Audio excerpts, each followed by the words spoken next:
The goal is not to produce little systematic theologians in the youth room. We teach theologically because we want to make Christians. I'm Rush Witt, and you're listening to Season 3 of Straight to the Heart, a podcast from New Growth Press. Each episode includes thought-provoking conversations with leading Christian writers and thinkers. We hear who they are, what they believe, how they approach their work in ministry, and the moments and people who have changed their lives. In Straight to the Heart, we go beyond the books to connect with the remarkable people behind them. Today's episode is unique because it's about youth ministry, and more specifically, it's about theologically driven youth ministry. Mike McGarry is the founder and director of Youth Pastor Theologian. He served as a youth pastor for 18 years and has 2 youth at home.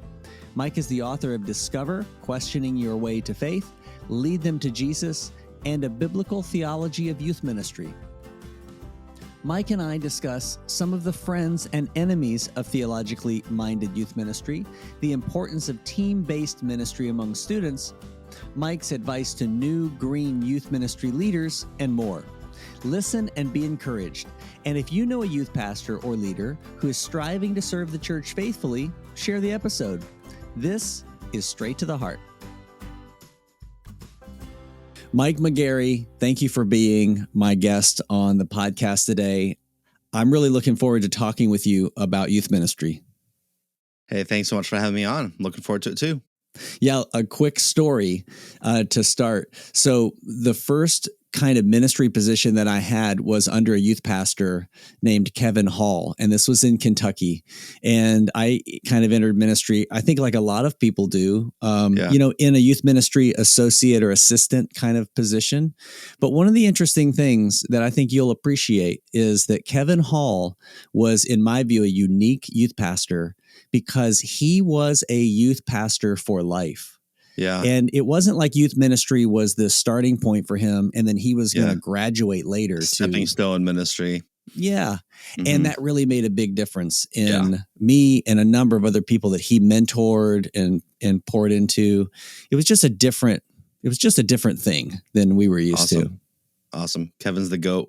Yeah. We need those long-term veteran youth pastors who stay in youth ministry, even though they can do other things. Exactly.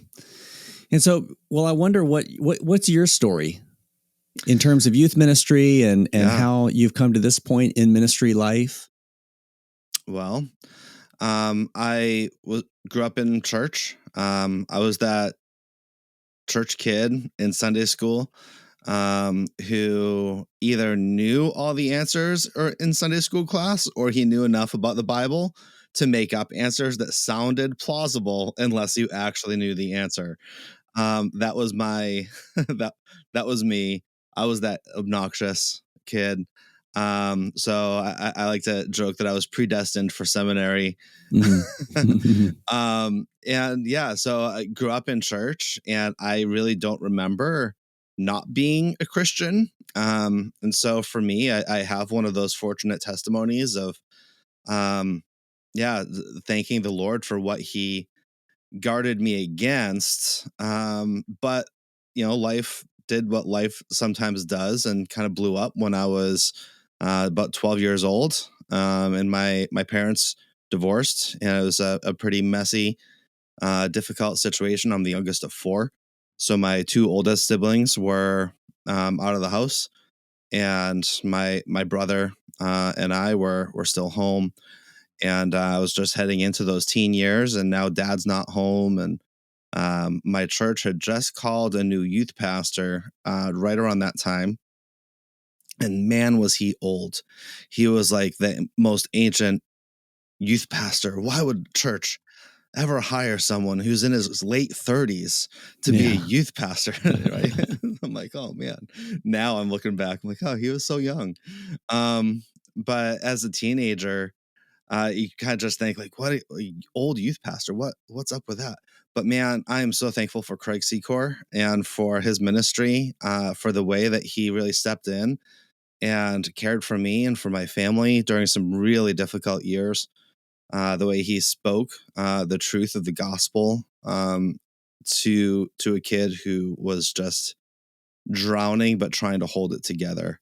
And so, yeah, during my junior year, he started giving me opportunities to teach in Bible study and youth group.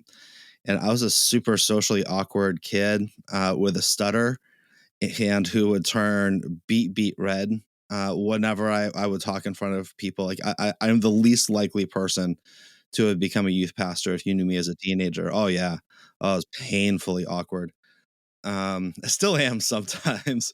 But yeah, I actually had breakfast with him not too long ago when he was back up in the area, and he kind of jokingly was like, "Mike, I still just shake my head and say, I can't believe that you're doing what you're doing." Because when you told me that you wanted to go to Gordon College to study youth ministry, I just said, "Well, I mean, this is clearly the Lord's doing because it's not your natural gifting. So I'm not getting in the way of it, and I'm going to support you in that calling however I can. But you are not naturally gifted for this. This is the Lord's favor." So yeah, sometimes God just calls you and equips you in some surprising ways. And over the course of the last 20-ish years, um, whenever whenever I've had opportunities to do other ministry, I really had no desire to leave youth ministry.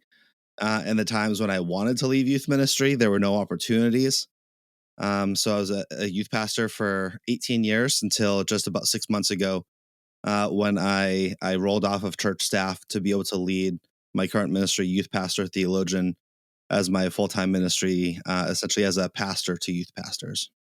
Yeah. So tell me about Youth Pastor Theologian. I really love the title of your ministry because it obviously Yeah. is speaking into something that is sometimes either stereotypically thought to be neglected in youth ministry, Yeah. and obviously is of utmost importance.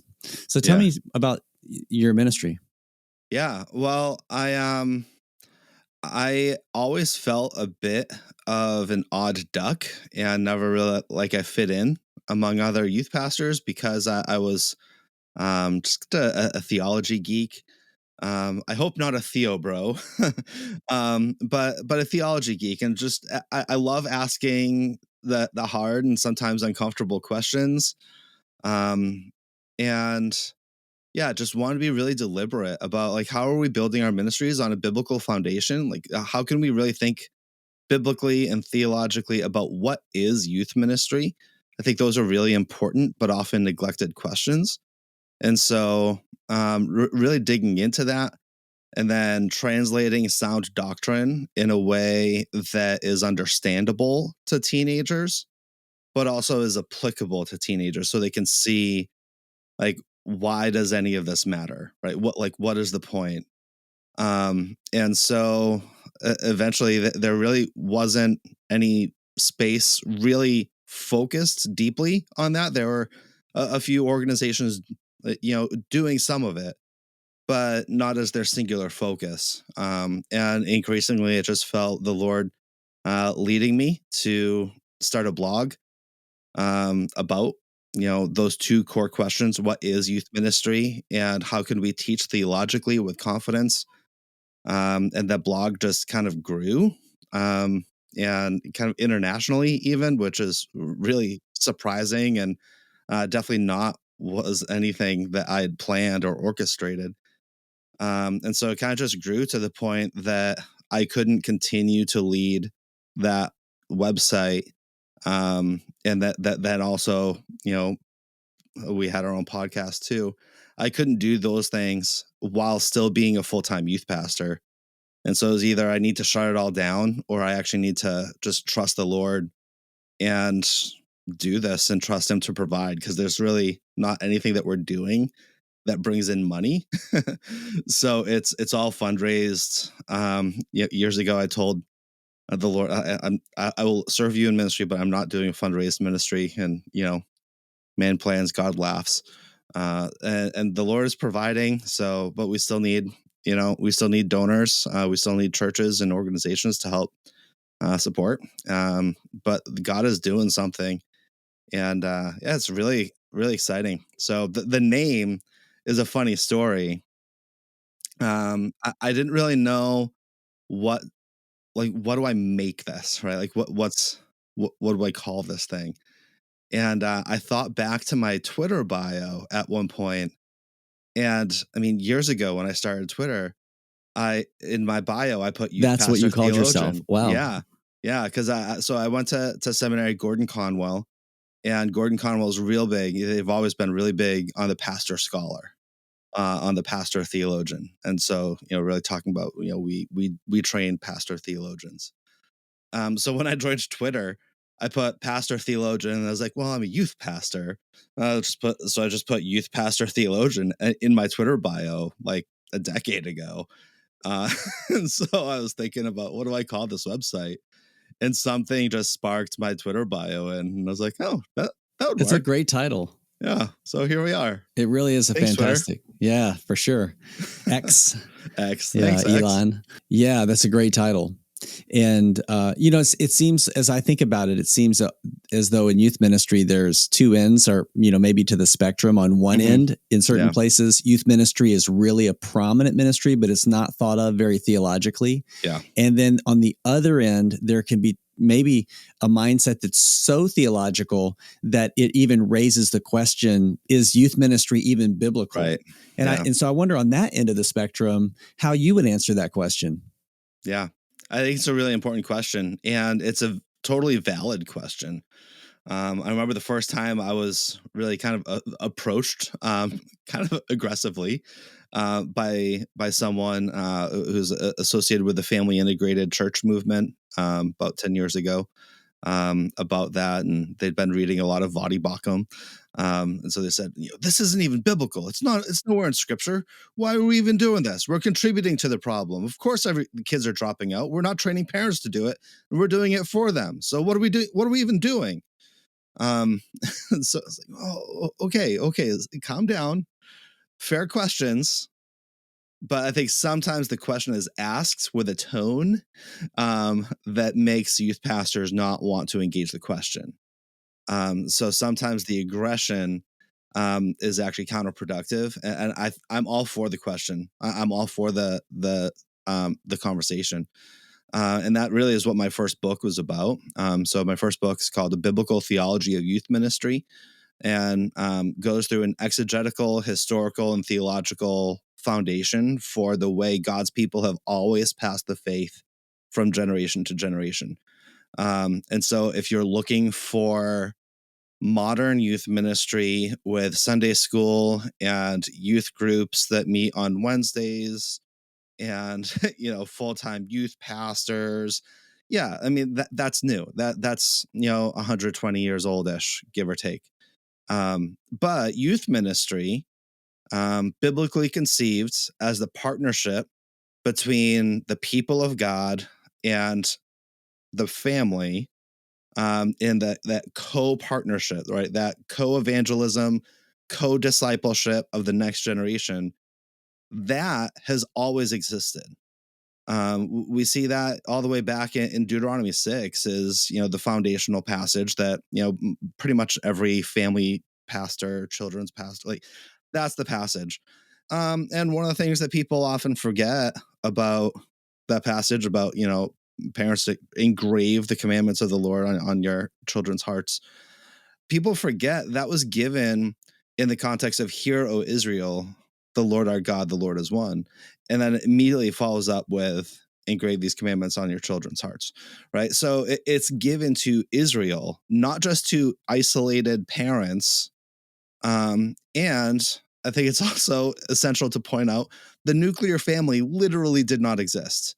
That there was no mom, dad, children living completely separately from the rest of the family clan. Like, they lived in family compounds. They lived with a multi-generational situation. And so everything was intergenerational ministry. Everything was community ministry.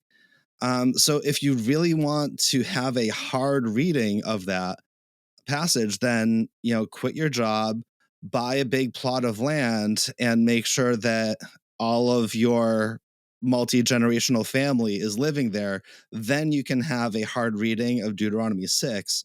But if you're not doing that, then don't try giving a hard reading of Deuteronomy 6 at me and say youth ministry is unbiblical, if you're only going to take that to apply to the nuclear family, which is not a biblical conception.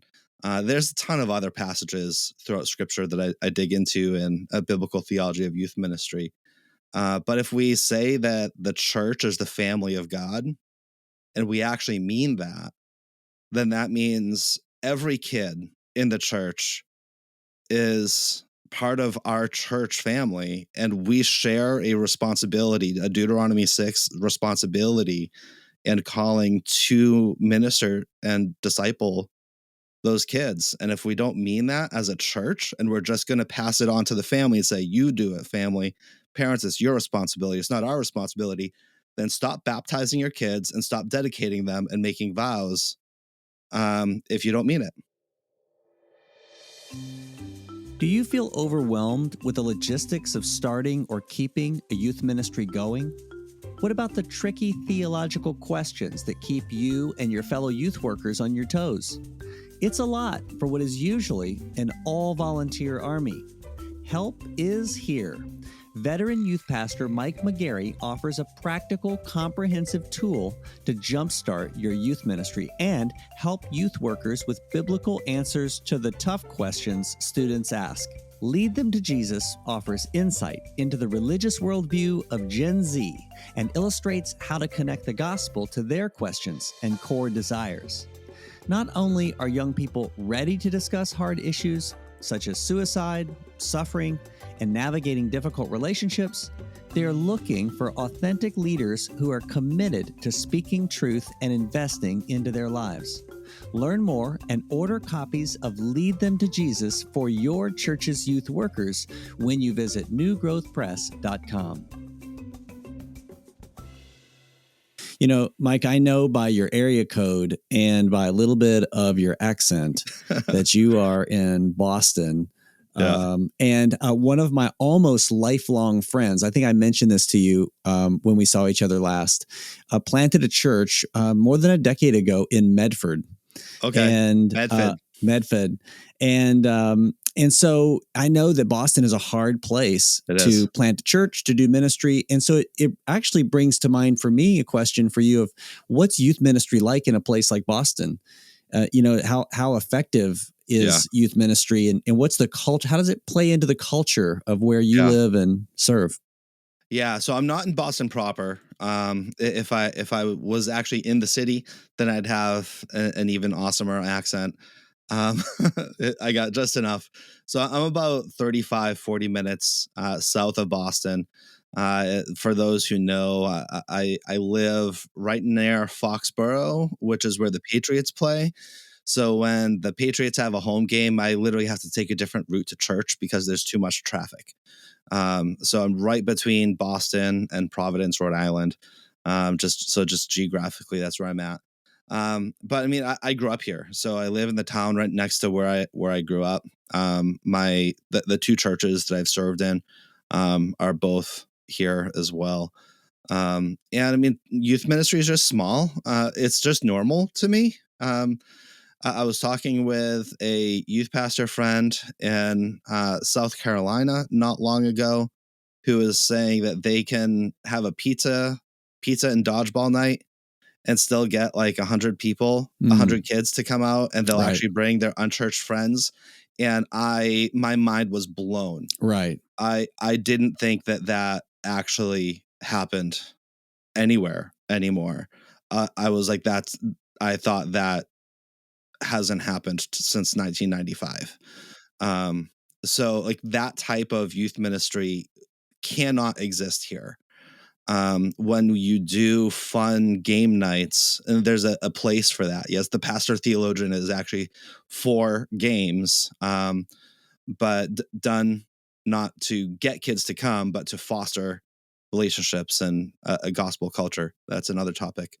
Um, but when you do a game night here, um, you'll get your students to come, but they will not bring friends. Mm.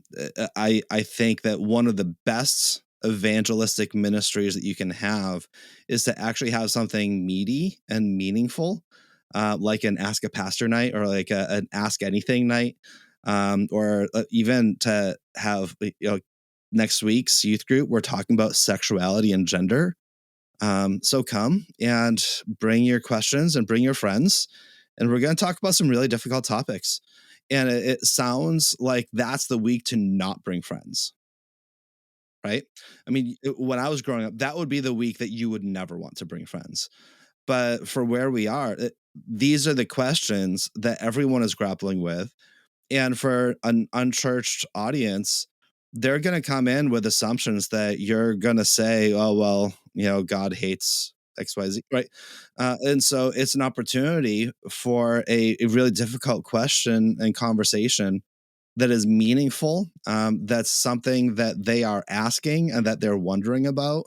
And they're knowing that they're coming in with certain assumptions. You don't want to just blow up their assumptions to blow up their assumptions, but you want to proclaim Christ, and you want to teach scripture with love and with compassion. And how can we engage in those meaningful meaningful conversations? And so I think um fun and games ministry does not fly here. Um, and I think that's part of the reason why I approach student ministry the way I do, because you need to give them something worth holding on to. And if we want to call students into a faith that's big enough for them to grow into, then we need to create space to foster meaningful and difficult conversations together. And if we refuse to talk about theology or to be uncomfortable together, then we're never going to have those conversations. And kids are never going to move past the children's Bible. And then they'll say, I grew up in church my entire life. I went to youth group throughout my teen years. And now the storms of life have come. Suffering is here. Hard questions are here. Internal doubts are here. And my faith has nothing to say to this. Yeah, So it's not why a would I game. hold on to it? Yeah. Yeah. Those hard So things really show that the world is not full of games. And I appreciate that you are acknowledging a youth pastor theologian is not against games or having fun. I mean, that's part of what it means to be a student or to be at the youth stage of life. But that low expectation you've described of thinking, no students today are going to want to come to something and talk about deep topics, that suggests there's at least one, and I think there are many then, misunderstandings about the current generation. And I know that it's complicated. I mean, we have so many complicated things that everyone is sorting through, especially adults, in terms of yeah. the current focus on, maybe it's cancel culture or tolerance or, all the other social issues, which are so complicated and difficult. I wonder what kind of misunderstandings do you see in adults today that kind of might be lending themselves into that low expectation and missing some opportunities? Yeah. Yeah. I think some of it is exactly, I think a lot of it is exactly what you just said. And so I would say that I completely agree with you. Tolerance and cancel culture, I think, are at the heart of Gen Z's worldview. The way that I personally try to break it down for parents and for youth workers and whoever else will listen is that tolerance is the new golden rule, right? That Right. it's just you do you, you be you, live your truth. These things. Tolerance is the new golden rule, and that safety is the new American dream. And that's physical safety. You think about all the school shootings and helicopter parents and everything, right? I think about emotional safety with mental health. Is just a absolute train wreck right now. And then you also have spiritual safety with deconstruction, the church abuse, Me Too. And so you just think about like the trustworthiness of religious leaders has never been this low. And so those things together, is your youth ministry a safe space? Is your church a safe space? That's not weakness. Look, we should be able to have meaningful conversations together without kids feeling like they're just going to now be marked by shame for asking a hard question. Right. So how can we promote a view of Christian tolerance that says tolerance means respect despite disagreement? That Christian tolerance means loving your neighbor and loving your enemy? Or do we just say that tolerance is just garbage and tolerance is compromise and tolerance is weak Christianity? If that's the line you're going to take, you're not going to have any Gen Z people in your church. Will you create space for meaningful conversations and not just jump on people who say unbiblical things? But to allow the wrestle, allow the conversation, allow the doubt, because that's often the seedbed for the faith to grow. Yeah, so I think that kids want those conversations. Teenagers want those conversations. So then let me piggyback a little on what you just said, because as I hear it, I'm thinking about especially could be youth pastors or other church leaders or even parents that are not quite sure how to do the thing that you just said, how to engage with hard questions or how to engage when students are expressing doubt, because Yeah. there's this trend, this natural tendency. I see it in myself. It's a natural tendency back to like a kind of simplicity. I need to find the simplest way to answer the doubt or solve the problem. But that's not a part of working things out the way you're describing. So I just wonder, how you direct other youth pastors, church leaders, parents to help them see Yeah. their role in that kind of difficult, kind of gritty ministry with students today. Yeah. Well, I mean, the answer isn't to make things complicated. That's Right. definitely that. Please don't do Right. that. There there's two types of smart. Right. There's smart people who are just so smart. They take something that you think you know and that you think is so clear, and they show you how complicated it is. And then there's smart people who take things that are really complicated and confusing and explain it in a way that you go, "Oh, I get it now." And I think youth pastor theologians need to be the second kind of smart.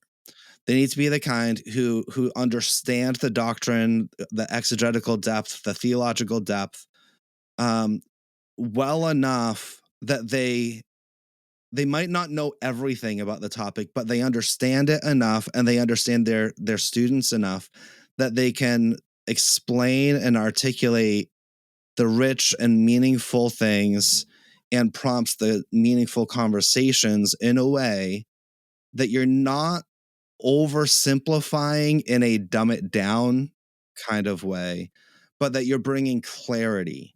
I think it's all about clarity. And um, one of the other aspects of that is, how are you dealing with the small questions and how are you dealing with the stupid questions? And if you minimize students' dumb questions, they're never going to ask the hard ones. And it's the same when you're leading a small group. I mean, whether you're an adult or a teenager, when people share their really simple prayer requests, pray for Aunt Jenny, she has the flu. Pray for my math test, I'm really struggling. Right? How do you respond to those if you just brush them off like they don't matter? Then when something really big happens in life, are they going to be prone to share that? But if you follow up, hey, 2 weeks ago you asked us to pray for your Aunt Jenny. How's she doing? Hey, how's math going? I know it's been a struggle this year. You doing okay? Yeah, I was never very good at math either. Hang in there. You'll get it. Just Mm-hmm. don't give up. Right. So you're acknowledging that you care about them enough that you're listening to what could be and probably is a bit of a throwaway thing just to fill time. I got to say something, so I'll say something that keeps you at arm's length. But in time, that builds and cultivates trust so that now, life is getting really, I've been arguing with my parents a lot lately and things have been pretty tough at home. Right. So now we're getting somewhere. Yeah. I think that parents, I'm a parent of 5, and a few of them are teenagers. And as a parent and also as a pastor, I think that there's a real need to do what you're talking about. There's a need in being patient. And it just is going to require patience that sometimes we're not maybe eager to give, or maybe we don't anticipate. I mean, I'm even thinking recently about my son, who is 15 and a half, and he's kind of broken in the last, it's interesting to see the way, the kids change and suddenly something shifts or clicks. And Yeah. he's kind of focused in on reading some heavier books. And so what that has meant is he's asking. Now he has on iPhones, and he's good at looking up words he doesn't know, and that's really been encouragement to me. Awesome. But he's also asking that. He's asking those a lot. Yeah. What does this word mean? What does that word mean? What is this? And I just am kind of reminding myself, this is exactly what you want happening. Yeah. And so you got to lean into this with patience and just be happy. It's not foolish to ask questions about words. Everybody's learning in that way. So yeah. Yeah. And that's why I wrote Discover, Questioning Your Way to Faith, published with New Growth Press. Right. That's why I wrote it, because teenagers have meaningful, rich theological questions.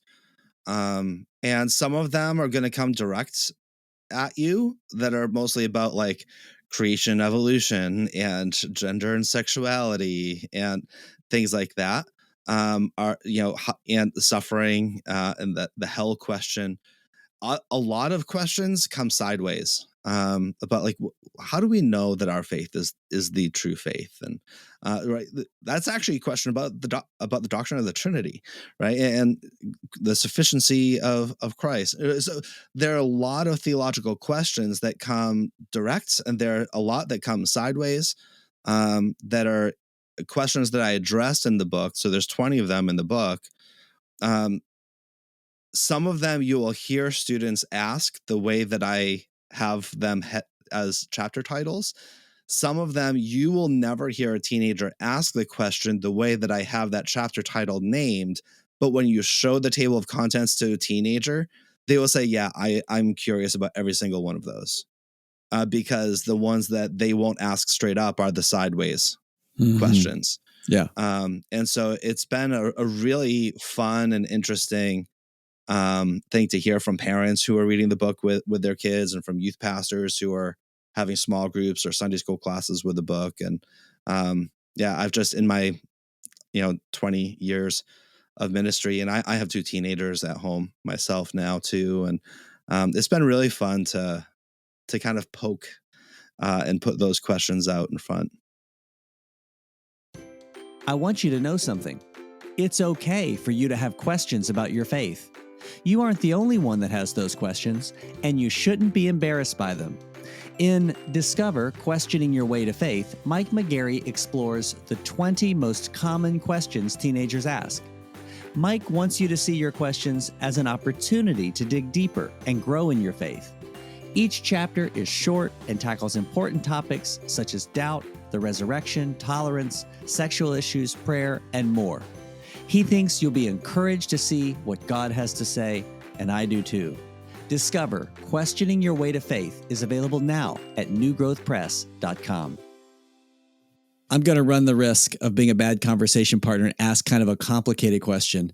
And that is, when it comes to youth ministry and theologically mindful youth ministry, what do you think are a couple enemies of that kind of ministry? Ooh. And what do you think are a couple really good friends that you maybe youth ministry leaders, pastors, even parents might be overlooking on both sides. They don't see the Yeah. enemies there that are holding back, and they may not see the friends. They should be Yeah. engaging with, the friends of this kind of youth Yeah. ministry.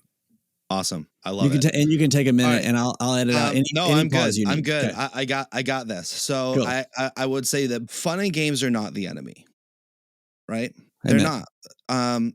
And so if it is really, really hard to love someone who you cannot laugh with, if you cannot throw a dodgeball at each other, then why should you expect meaningful prayer requests around a small group table when the kids clearly don't like each other?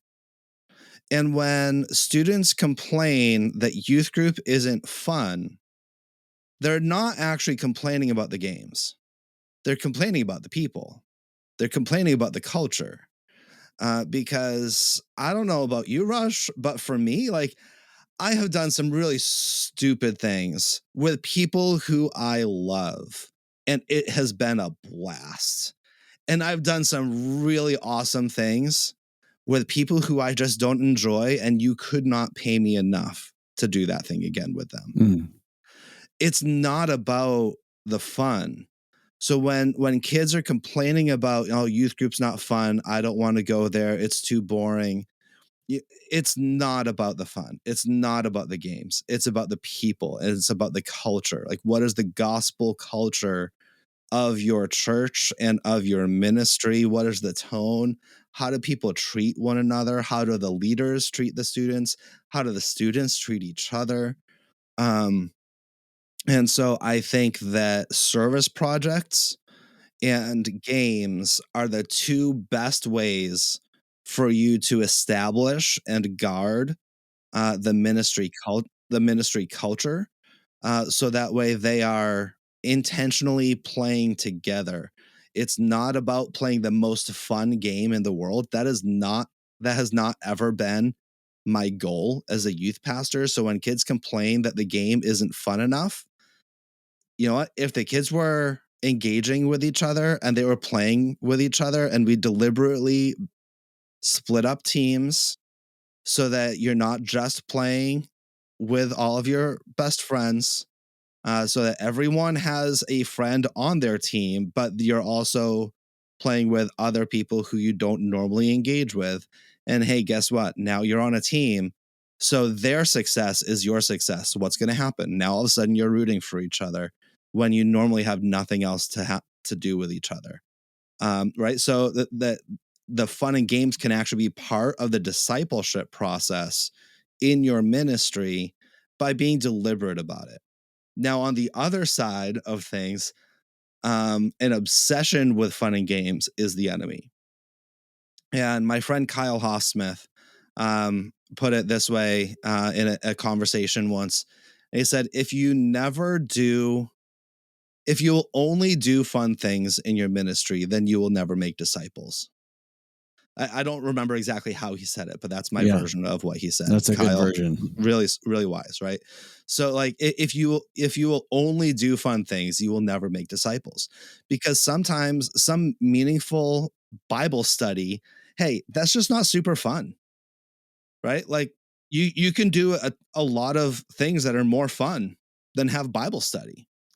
So, if fun always needs to be not just present but the priority, then you will never do really important things in your ministry that you need to do in order to give kids lasting faith. If you want to be a youth pastor theologian, and I hope you do, um, then you need to think theologically about the Great Commission, about evangelism, about discipleship, about just practical ministry practice, and not just be reactive. So we don't just keep doing what we did as teenagers, but we also don't just rebel and react against what we experienced as teenagers. We want to be thoughtful.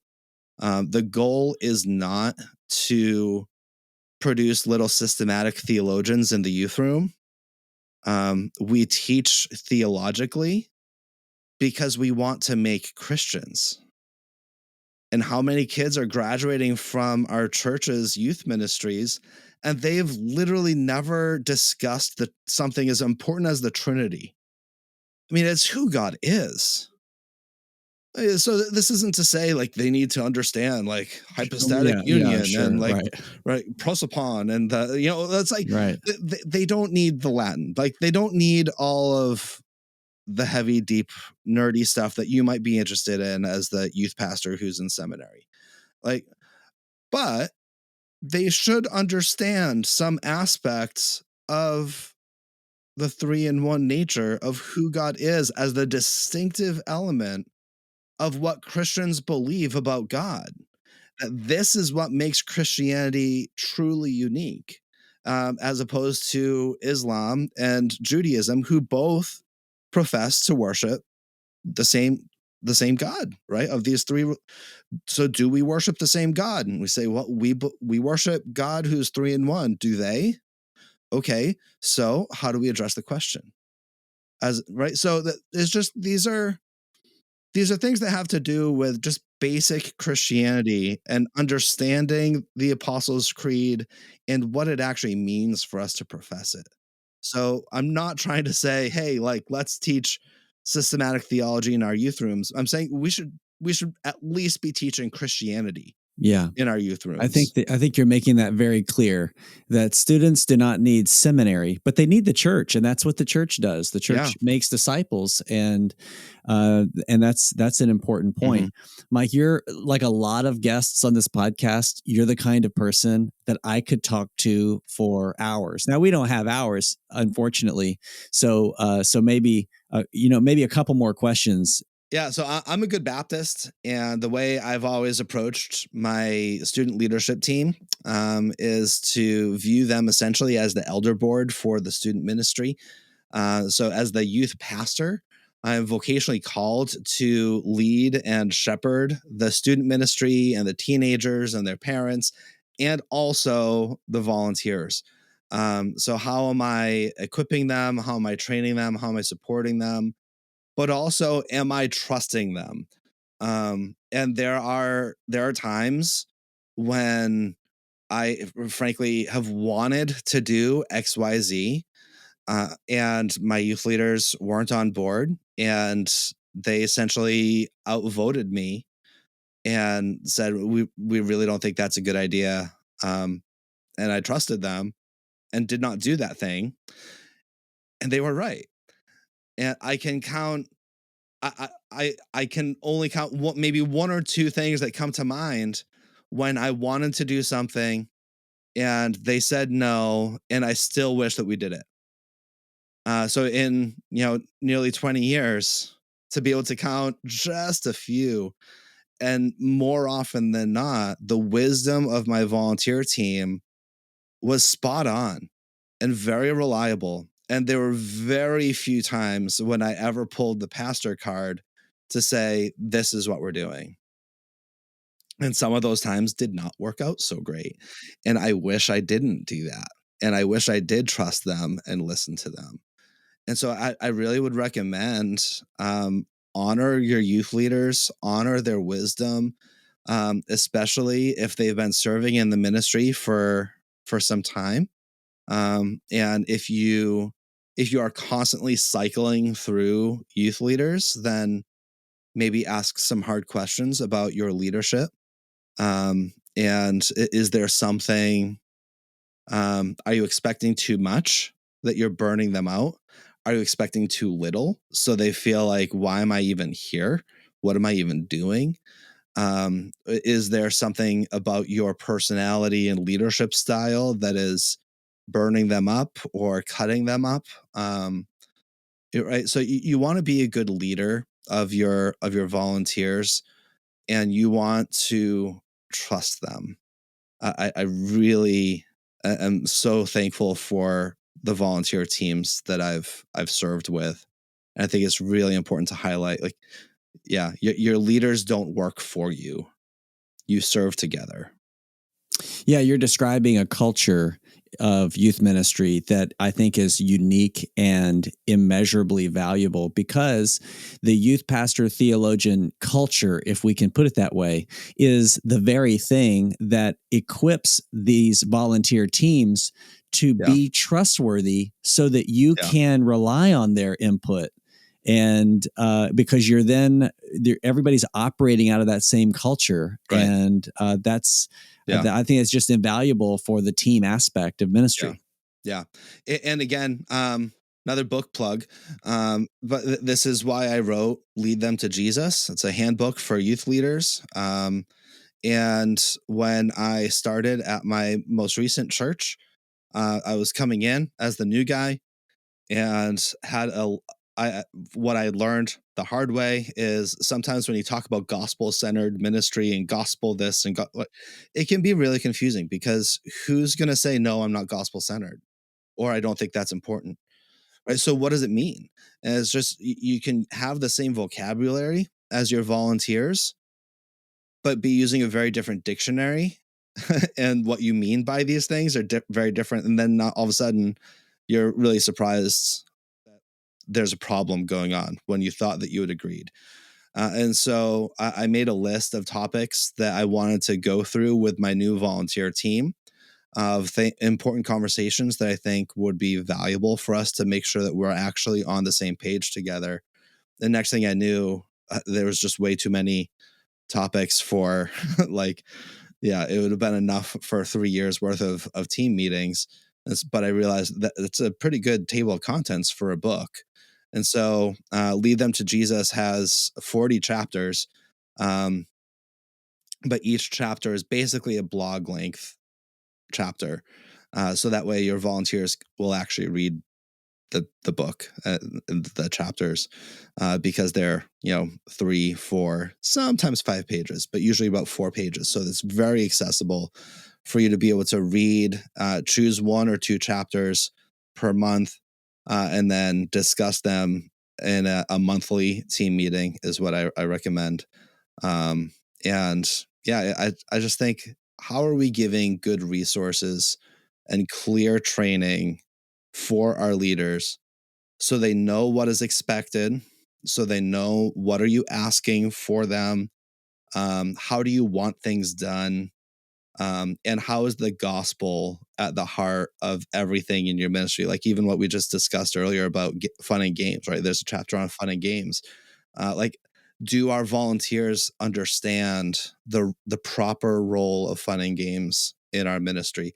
Do our leaders understand how do you discipline a student who is just being completely obnoxious? Like their ADHD meds have obviously worn off and they're just wild, right? Super distracting. How do we respond? Right? How does the gospel shape the way we respond? And so, just these really practical issues in that book. And I just think it's important. If you're going to have volunteers and you're going to trust them, you also want to train them. Absolutely. And fantastic resource. And I'm glad that you have mentioned it. And that helps anybody listening to know what they are going to be able to utilize and how they could use it. I think that's wonderful. And I am compelled maybe to ask one more question to give some direction to the young, whether that's kind of young in age or young in ministry youth pastor, Yep. who might be, I'm thinking of the guy that has gotten involved in youth ministry. He's a lot of energy. He is good with students, and he's just breaking in to realize that there is something like a youth pastor theologian, but he doesn't Yeah. know how to start or how to grow in that. What would be your just like first 2 steps direction to this young guy? Oh, I would say keep it simple and be patient with yourself. Um, right. You want to think big, but start small. Um, in the end, pastoral ministry is not complicated. It's not easy, but it's not complicated. Preach the Bible, pray for students and with students, um, teach them to read the Bible, teach them how to pray. If you're doing those things, you're doing really well. Get to know the parents' names, and spend time investing in the parents, not just the kids, and build a team of other men and women from your church who are godly men and women, not just super exciting. Don't just go by charisma, but go by maturity, um, and wisdom. And yeah, if all you're doing is teaching kids how to read the Bible and to pray, man, like that's lights out. I know that that is so encouraging, and that encouragement is really needed. And Mike, I want lots of youth pastors and parents and churches to know about Youth Pastor Theologian. What's the best way for them to learn more about it? Get in touch to help you. The best way to connect with Youth Pastor Theologian is to just go to the website. I know it's a long, it's a long name to type, especially on a phone, but it's memorable, right? It's just youthpastortheologian.com.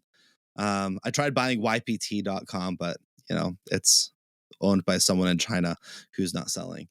So youthpastortheologian.com. Just go to the website and hit the subscribe button at the top. It's That'll just get all of our new content sent to your inbox. We don't spam you, but you'll get a few emails a week with our new articles. And that'll also get you access to our free ebook. That's a collection of articles from the archives on the website. So it'll be a kind of curated way to get up to speed on what we're trying to do with Youth Pastor Theologian. You can follow us on social media at Youth Theologian. We have a podcast. It's just if you search the Youth Pastor Theologian podcast on any podcasting platform, you can find us there. And those are the main channels. And I'm pretty available. My email's on the website. If there's some way that I can encourage or support you in your ministry, I'm happy to do that and try to connect. Fantastic. Mike McGarry, thank you for this conversation. Yeah, thanks for having it. Thank you for listening to this episode of Straight to the Heart. Would you do me a favor? If you enjoyed this episode, would you rate the podcast? It helps us reach more listeners. It doesn't matter where you listen, Spotify, Apple Podcasts, YouTube, wherever. Rating and liking the podcast helps. And if you'd like to learn more about past seasons of our podcast, you can visit newgrowthpress.com/podcast. Our next episode will appear next week, wherever you get your podcasts.